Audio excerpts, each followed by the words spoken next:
a 14-year-old's child. And not only that, the boy she allegedly sexually assaulted once dated her teenage daughter.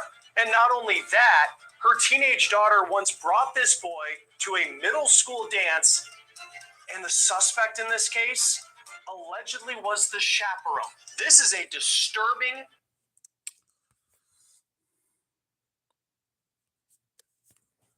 case that has our heads spinning, but it's one that the people in her community have been demanding the authorities investigate and do something about for months. We're on the case presented by Law and Crime.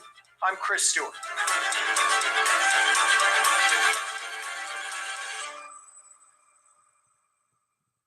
All right, we are just beginning to digest what authorities in central Illinois have laid out in court documents about a woman who allegedly sexually assaulted her teen daughter's 14-year-old ex-boyfriend and had his baby. Now, that is in some ways just the beginning to this story. So let's talk about it. This is the person at the center of this, Robin Polston. She's in her 40s. I'll show you how people in her community, even people who know her very well, were calling for her to be arrested for months before it happened this week. Now, this story played out in Washington, Illinois, city about 3 hours south of Chicago near Peoria. The town is roughly 16,000 people, so this is the kind of place where word can travel fast, and it appears that word definitely traveled fast starting in February of this year. Now, this is the probable cause affidavit laying out what Polston is accused of doing. And I'll just say it, buckle up, because this is quite the read. The document says on February 6th of this year, a police officer took a report about Robin Polston having just given birth to a baby boy the month prior. Now, a week later, a detective got a copy of the birth certificate for Robin's baby, and the document had the 43-year-old's name on it, but on the line where the father's name goes, it was blank. So the detective then makes contact with Polston about a week after that, and of course the big question is, who's the father of her child? Polston reportedly told the officer that the father's name was Brian. He was a man in his 20s, and she hadn't seen him since the birth of the baby boy. The detective then took a DNA sample from Robin and the baby. Now, Polston was already a mom. Police say she had at least one other child, a teenage girl. And like what many parents do of teenagers, Polston once chaperoned a dance in 2023 where her daughter went with a boy. Police say after that middle school dance he went to with Polston's teenage daughter, the boy moved out of the area, but he returned to Washington, Illinois the next year. And it was in April of 2024. And then in June of 2024, he kept visiting to meet with someone who he referred to as a friend. Now, the boy then moved to that area, and the new phone I bought just broke too. To live with the person so I'm gonna try to fix it. Calling, quote, I'm waiting on the kit to come in the mail. Now, you might be picking up on who the friend, I'm fixing the new one I just bought, is in this case, and where this is headed. Police searched the boy's phone, and allegedly they found explicit pictures on it. Now, those pictures were allegedly of the mom of his ex-girlfriend, his former dance chaperone, 43-year-old Robin Polston. Now, we don't know how many pictures exactly were on the boy's phone that were explicit in nature, but according to police, the affidavit refers to them as, quote, a large number, including images of Polston allegedly sexually assaulting this boy. This is so sick and so disturbing if all of this is true. Then police took a DNA sample from the boy, and allegedly that sample came back showing that the 14-year-old boy is indeed the father of the baby that the 43-year-old Polston birthed in January of this year. The 43-year-old Robin Polston was arrested on November. Yeah, I don't know, like 2 counts of criminal sexual assault and 2 counts of child pornography. I just bought this brand new phone and it broke, but I'm gonna fix it myself. So it should get fixed by Amazon said the package should be here by Monday. So if I'm just waiting on the package, and then I'm going to fix it, and then I'm going to buy a TV for Christmas. So I don't know. It's a useful resource. You can Yeah, I have plug to in buy a the TV name, for you get Christmas. address information, criminal history, and more, and it can give you some peace of mind. Truthfinder is one of the largest public record search services in the United States, and with the paid subscription service, you get Yeah, access to unlimited reports. these about things are almost very anyone in your sensitive. area, and that can include looking up registered sex offenders who live near you as well. Very So sensitive, stay informed, man. stay safe, search public records with Truthfinder at truthfinder.com/OTC. Court documents allege that Robin sexually assaulted this boy between March of 2024 and the end It's of $160 May to fix 2024. it. Then there's another count I'm like, alleging no sexual way. assaults occurring between March of 2024 and February of this year. That would be around the time that she gave birth to the baby. Now, on the child pornography charges, there's 2 counts of that, and the documents say that Polston allegedly, knowingly, created the images between March of 2024 and February of this year. Now, according to local media, Robin has allegedly been enabled by people close to her. I'll talk about that in just a moment. There have been plenty of voices in her community who have wanted to see her arrested for months for what she allegedly did.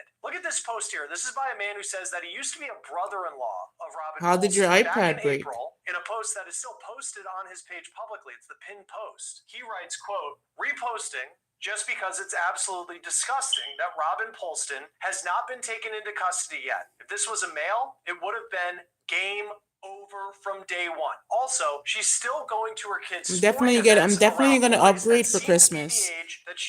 I owe it to you guys and I owe it to myself. My son to his first baseball game of the season against her son's team, and she will be able to sit in the stands and watch all these boys play ball. She should be in jail. She is a predator. Shame on the Illinois state's attorney for letting this drag out for months, especially when there is a physical baby that she had with a 14-year-old. The system is broken. Now, according to 25 News Now in Central Illinois, prosecutors allege that Polston had the victim use burner phones under fake names so they could communicate. And when it came to her bond conditions, prosecutors said that she couldn't be trusted to stay away from the victim if she were released pending trial and pending wherever the direction of this case goes. Prosecutors also argued that Polston's mom and sister were, quote, enablers, and they can't be trusted to keep Polston away from the victim in this case. Now, the judge ruled that Polston needs to stay in jail as this case is pending. Her next court appearance is expected on December 4th. My mom used to I'm here to sell you something In a way that we think is cool. But what's cool to you is being unapologetically you. Old Playing Park. on your own terms. That's Because confusing. This online casino, you play you. her next court appearance is expected on December 4th. Joining us now to talk more Well, about thank this you guys is for Survivors being here. Rights Honestly, attorney it's Chris late. Klotz. Great to have you here on Law and I just Crime. woke up and I'm like, This it's story, early. and I know you have, But it's as part of late, your line of but it's work, early you at the see same time. cases like this in a lot of ways, but just what stood out to you? Because there's just so many different shocking kind of components to this and what this woman, Robin Polston, is accused of. Yeah, so Fuck. Chris, thanks for having me today. Oh, shit. The one thing that stands out on this case to me really is, all the cases where there are victims of childhood sexual abuse are always shocking. The one thing that really kind of stands out to me is that there was a child that was a product of this Yo, relationship. thank you guys for being here, yo. Secondly, Connecting and being together, you know? there's the event that this was a friend of her daughter, which is even more kind of a personal betrayal, right? If you have your daughter or your child, and then you actually have a connection of an inappropriate sexual nature with one of your child's friends. So that's kind of shocking in this particular case. Yeah, and then even just in the police documents saying that she once was the chaperone to a dance, allegedly, that her daughter and this victim, that they went as dates. It's just, there's a lot to unpack there. I think from a legal standpoint, because it seems like from what we know that the state, they have a lot of evidence that it seems like a strong case, at least at this point. What is a defense attorney's approach if you're defending a person like this? How do you approach a case where, for example, there is this baby Crazy. and the DNA shows who the parents are? Yeah, so in this particular case, I don't want to not to be a wet blanket on the defense, and I've practiced criminal defense for over 30 years. This particular case is unusually hard to defend just because you have DNA confirmation of the child and both parents pointing to both of the persons who have been, alleged to be involved with this. So that is a particularly hard thing to overcome when you have when you have a child survivor or victim. I don't usually like to use the word victim. Survivor is more appropriate, in my opinion.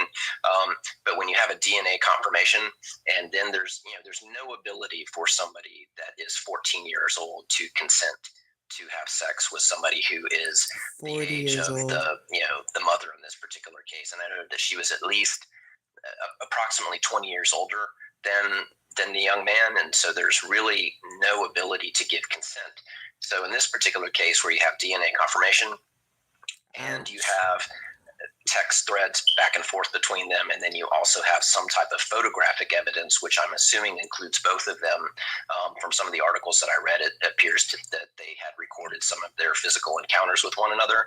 That makes this kind of case particularly hard to defend. And as a criminal defense lawyer, as I would be advising a client in this particular circumstance, it would also be more of a What are matter you of saying, how do we Darren? mitigate the case with the judge for the My sentencing mom posture, used to be as opposed to how do kid we go then. to trial and win this case. And those Because I old think any jury school, that hears I even a used to portion of be the there. evidence that has been There's discussed in the press console behind is going it. to find that it's going to be There's a big very one hard to park. convince a jury There's a blue that park they where have my the wrong friend person, broke it. right? So That sounds crazy.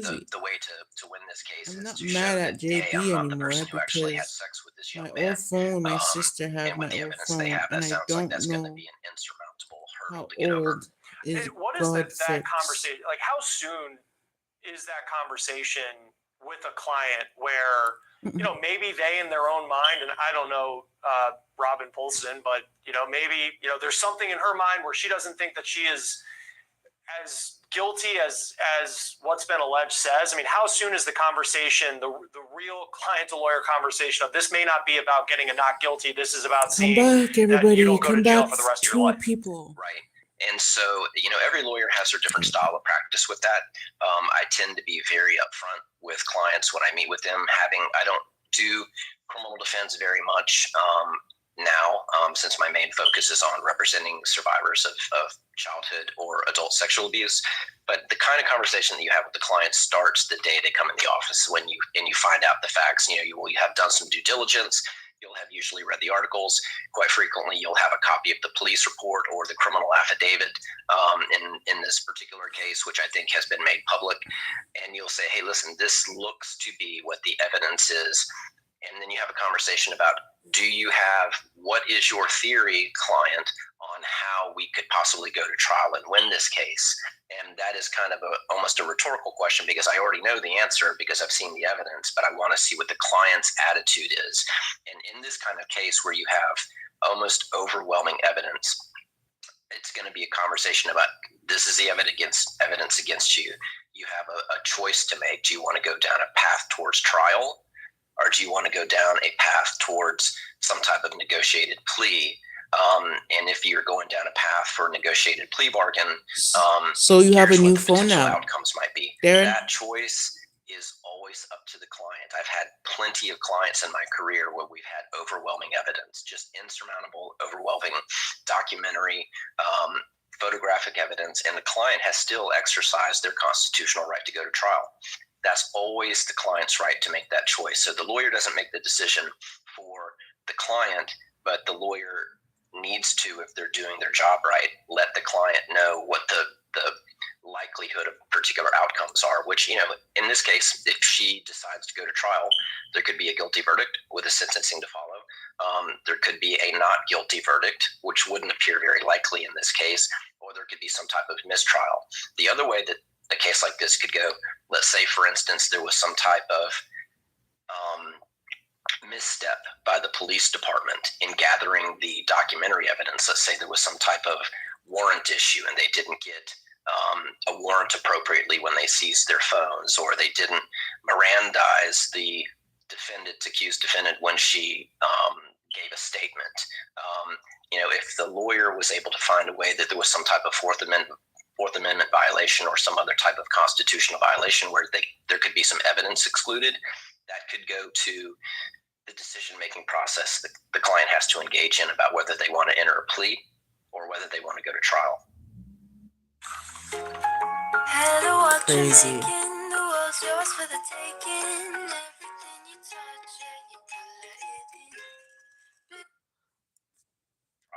It seems like because she's alleged to have had this baby in January of this year, just through anybody who searches this case on Facebook, you'll see people who were in April talking about why wasn't this woman arrested, and there was a lot of criticism of the local DA and the police for not acting sooner, because there was just at that point local rumor that she had allegedly done this. She isn't arrested until November. November 3rd is when she was arrested. What do you make of the timeline that this baby was born in January? According to police reports, they started to get wind of what was happening in February, and it wasn't until November that she was actually taken into custody.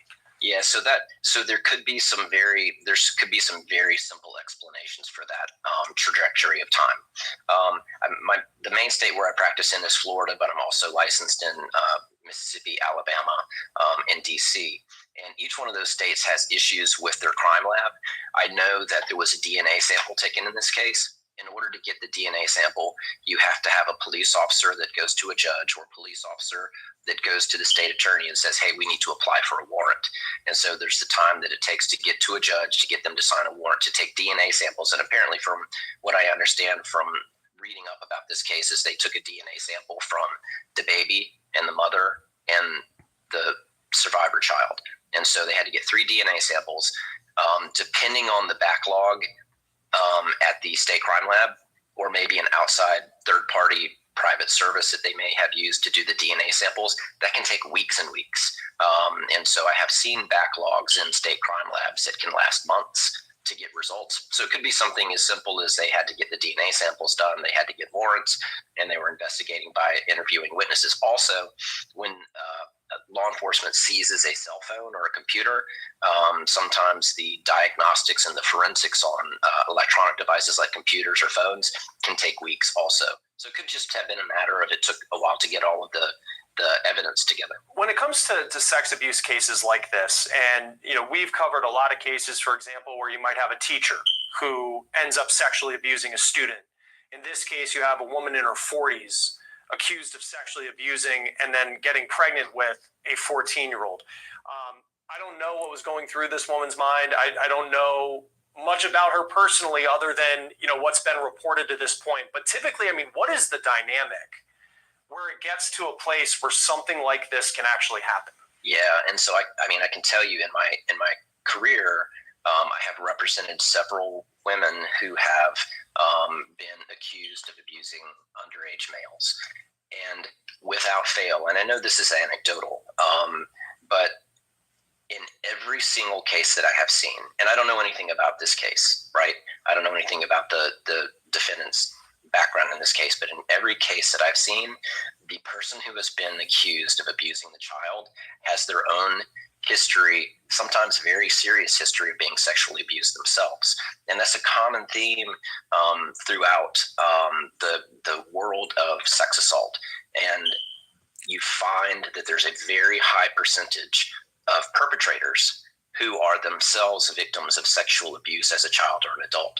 So that's not something to excuse the conduct, because this type of conduct, Chris, right, is completely inexcusable. There's never a circumstance where it's appropriate to have any type of sexual relations with anybody that is underage.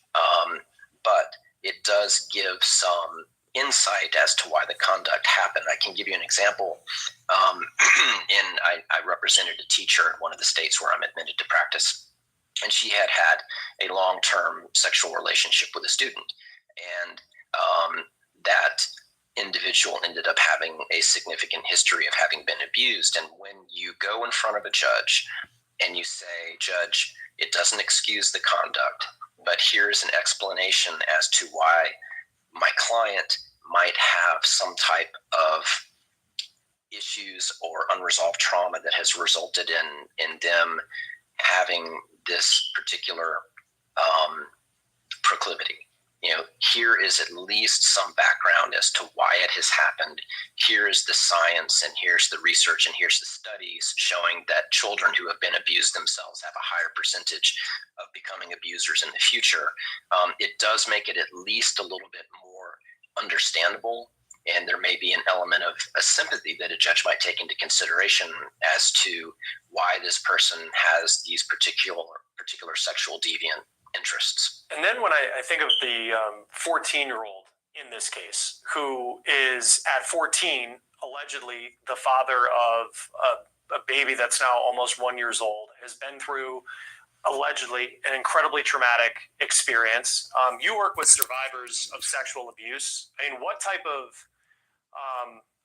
and we don't know much about him at this point, and hopefully his identity just remains private, because it's a battle that he's going to be going through. But I mean, what does the road ahead look like for someone who has been through what police are alleging this 14-year-old has been through? Yeah, so hopefully the parents of the father survivor in this case are going to engage him in some type of therapy immediately, because that is something that, even though he may not, I have seen circumstances before, especially where it has been a female adult having inappropriate sexual relationships with a male child, where in real time the male child feels like he's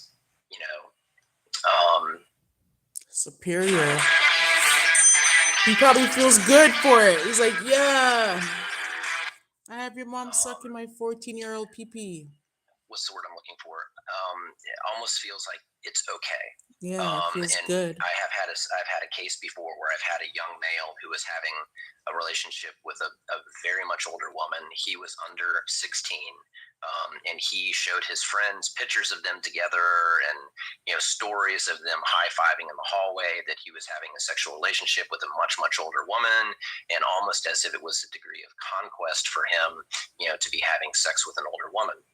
But we also know as adults that that type of conduct is inappropriate. And so even though the child may feel not victimized at that age for whatever reason, I think that they probably actually will at some point be impacted by that relationship that's age inappropriate. And so my hope would be for the child in this case is that his family get him engaged in therapy to start processing, what has happened, even if he may not fully understand the depth of what has happened that may shape his future. Yeah, and I saw there was one, comment from someone in the community in Washington, Illinois. This was from back in April, when it was really just, we knew police were investigating, but they hadn't made, any sort of action to take Robin Polston into custody. And part of what that person wrote was, well, if roles were reversed, the predator would already be behind bars. If it was a man who, and the survivor in that case was a female. And I think a lot of people publicly would look and agree, just the perception of it. Having practiced in this space, is there any reality to that? The whole role reversal, that suddenly the investigation would have moved quicker at that point and he would have been put behind bars. A couple of things about that issue, because it's something I've actually studied significantly, just because it's one of my past criminal cases.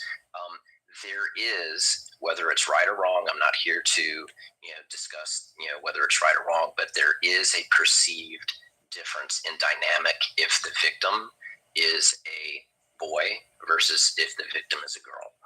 And so in one of the cases that I had where there was an older woman who had a sexually inappropriate relationship with a minor boy, I actually did a case study in the state where where I was handling the criminal case, and I did a study to compare the sentences that were received by males who sexually abused a female child versus the sentences that were imposed by courts in instances where the adult was a woman and the child was a boy.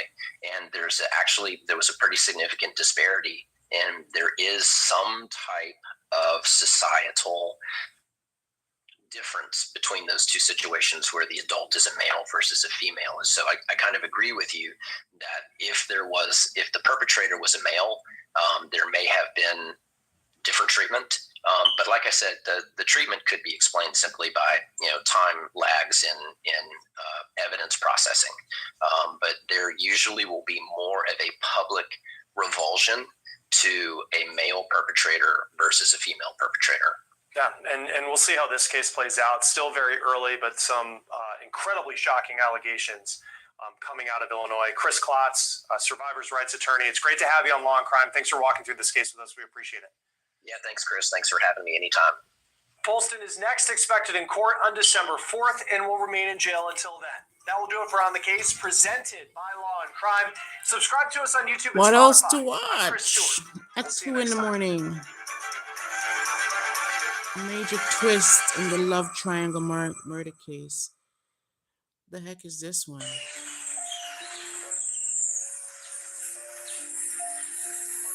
I don't know.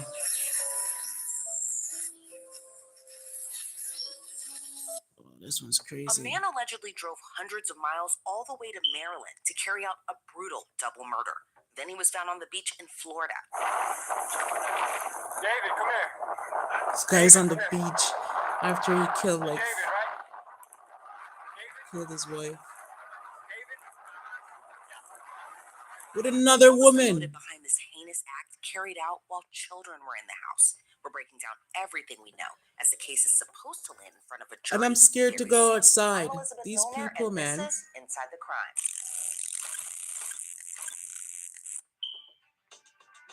Hey, by the way, there's a reason Law and Crime is the go-to spot for true crime content. Just like there's a reason Morgan & Morgan is America's largest personal injury law firm. They have more than 1,000 attorneys and have recovered $25 billion for more than 500,000 clients. In the past few months alone, a client in Florida received $12 million when insurance offered just $350,000. And in Pennsylvania, another client was awarded $26 million, 40 times the insurer's offer. Morgan & Morgan makes it so easy to fight for what you deserve. Morgan and You can start a claim Morgan. from your phone. So if you're injured, you can start a claim at forthepeople.com/inside. Fuck. I wish I was comfy. Like, this is not even comfy, bro.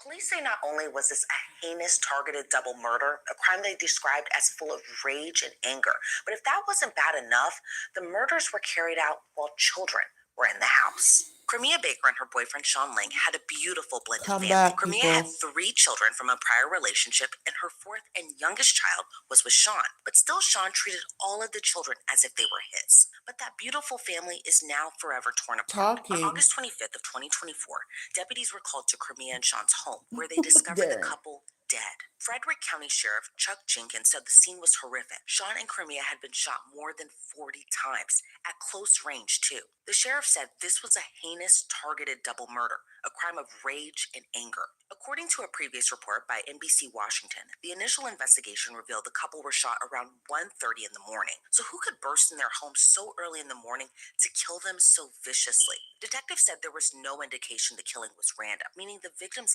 likely knew their killer. Thankfully, all 4 children were unharmed. But what's devastating and even scary is they were home when the shooting happened. Officials say when the kids heard the gunshots, they hid until the next morning when they thought it was safe to come out. But the huge question on the detectives' minds were, who could have done this? Was it someone either from Crimea or Sean's past? Remember how I mentioned Sean wasn't the biological father of Crimea's oldest 3 children? Well, investigators looked into the children's father, also Crimea's ex-husband, David Philip Turner, who turned out to be suspect number 1. Only thing is, he doesn't live in Maryland, but officers found him on a beach in Florida the following month.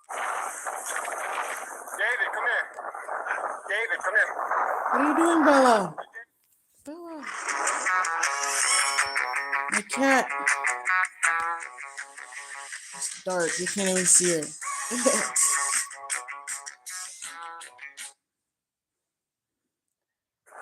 David, come here.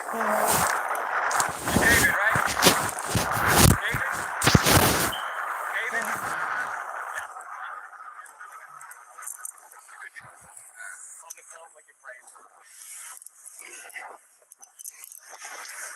Oh, can we?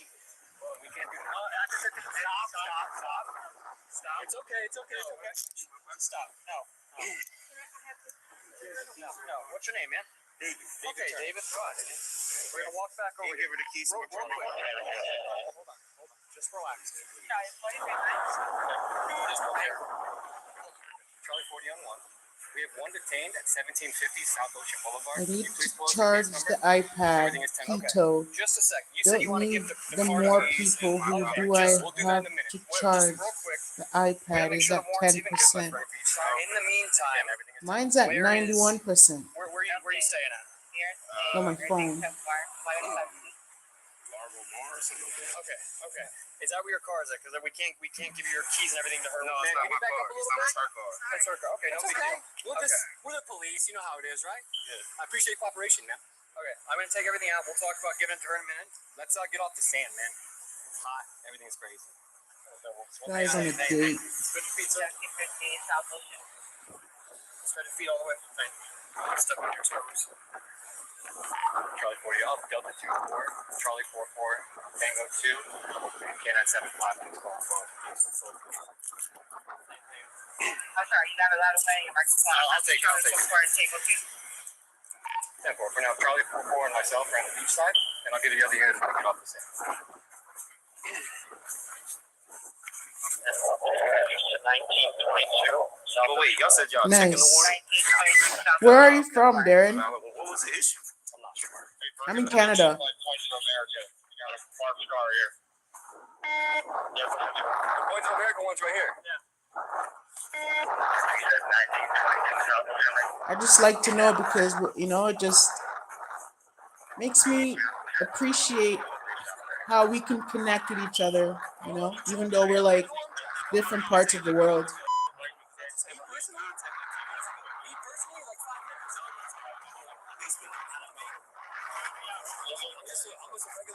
You know what I'm saying?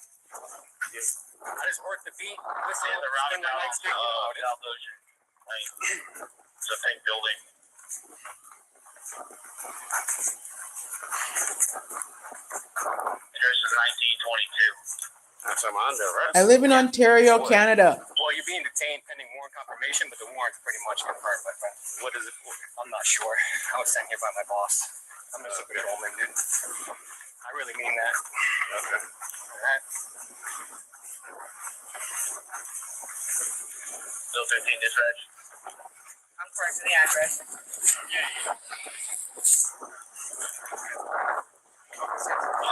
I need people to come back. I need people. We can bring And you them up live to in walk. Canada too? Oh, they see us?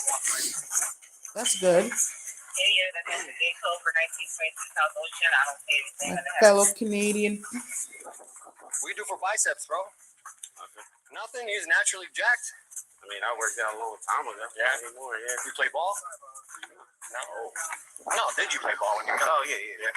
Any year to provide a gate code 1922 South Ocean.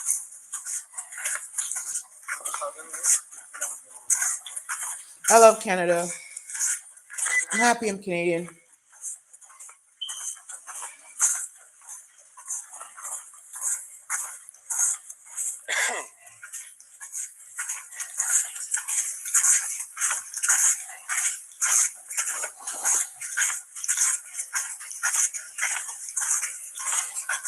Y'all confirmed the warrant? Yeah.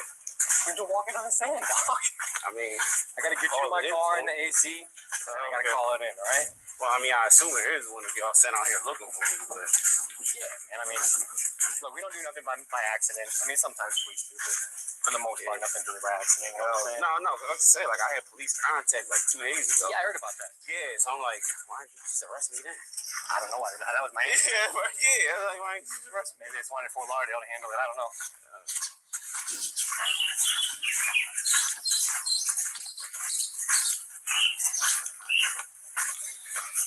Watch your step. Watch your step. I got you.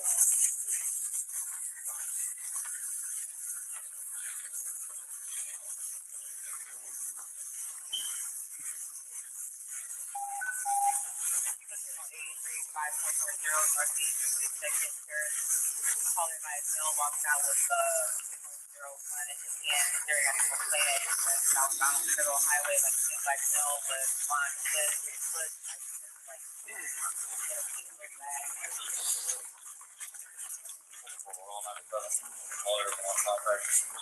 Thank you. I like watching these too, man. Like, get in touch with reality, you know?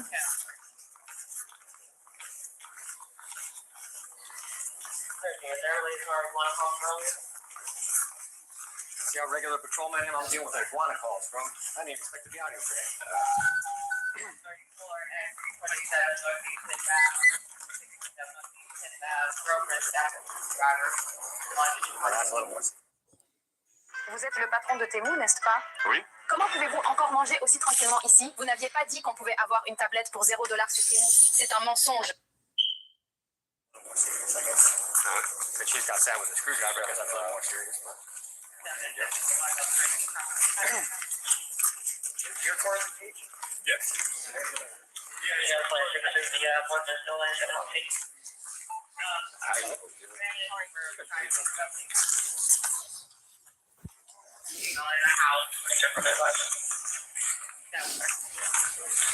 We're gonna go to the gray car, okay? Get you in the AC, relax for a minute, and we'll talk a little. Well, someone will talk to you, okay? Oh, I'm getting tired again. Right side truck. Yeah. I just got it back from the garage. It's not my car, so I'm gonna search you again real quick, okay? I know you're on the beach, man. I'm not naive. I ain't accusing you of nothing, but I don't know you. You don't know me, so. How do you feel real quick? Somebody come back. I need a person to I know, come man, but like I said, back. it's not like I don't trust you per se. I don't trust anybody. You'd be surprised. Yeah, man, it's crazy. The handcuffs good? Tight. Like on your shoulders? On your wrist. Give us 1 second. We'll figure that out, okay? David didn't say much while in the back of the squad car. He still appeared confused on why he's being arrested. Oh, Bella. Okay, bedtime, Bella. Go to bed. Go to bed. He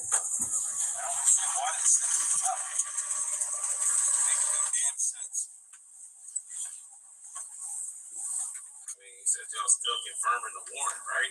What happened? He said he's still confirming the warrant. Like, I want to know if you actually have a warrant so you can arrest me or not. you know you have a warrant? No, he said he's still confirming it. Oh, yeah, man. I just came a little after, but they'll explain it to you what's going on in a minute. I really don't know what the problem is. Eventually, back. officers informed him that warrant was for suspicion of murder, so no chance he was free to leave, and officers brought him to the Broward County Jail.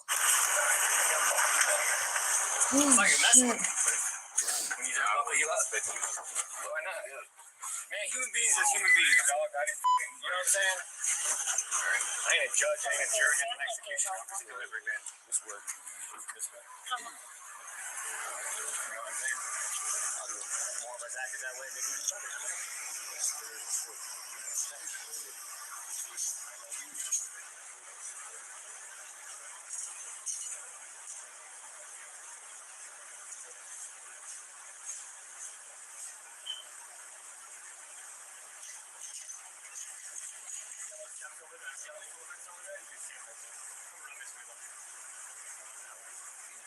I got your paper, I'm gonna write the number down on your stuff.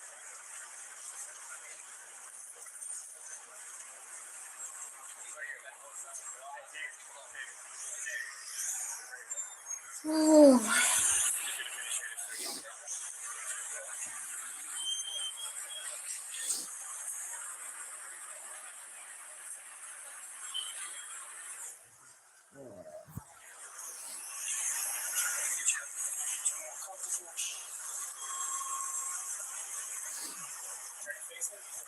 Come back, please, before you people come back. Come back.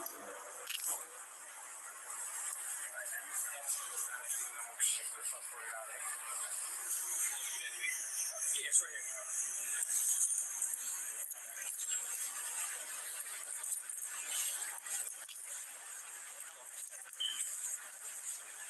So what is it? The main thing he wants your mom's number, right? Main thing is mom's number? David was charged with 2 counts of murder. We believe that Turner entered the residence through a back door sometime after 1 a.m. before 1:25 and murdered her and Mr. Lang in the bedroom, firing more than 42 rounds into the victims.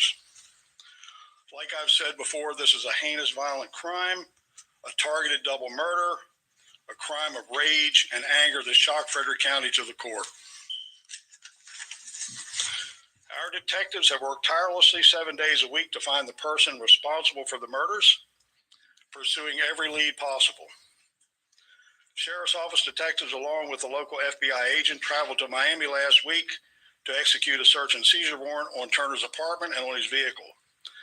Evidence from the search warrant led us to be able to obtain an arrest warrant. We were able to determine he was in Frederick County for a period of time around the murders. So again, not necessarily an alibi, but we locked him into a lie. What was your lie? With the fact that he had not traveled to Frederick County. How do you get to and from? You and I spoke, and you sort of talked about an airport back then, but We believe he traveled by vehicle, by his personal vehicle. Excuse me, Sheriff. Change for a second. Just killed her. Do you know anything at this point about the gun that was used in the murder? Was it registered to Mr. Turner? We do not. We haven't located or identified a firearm involved. We're still conducting an investigation into that, what he could have owned, what he could have purchased somewhere. And again, nothing that's matched the caliber of the No bullets that gun. were fired. How are the children? Holy shit, I'm getting tired, yo. Let me say this. They are devastated. Their lives will never be the same, but I believe physically they're okay and they're with family and they're safe.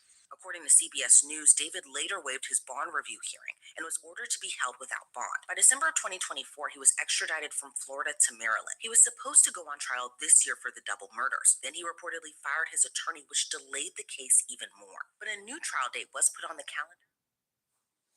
It's crazy. Look, it's not you. That means it is me. A new trial date was put on the calendar for spring of 2026. I'm joined now by law enforcement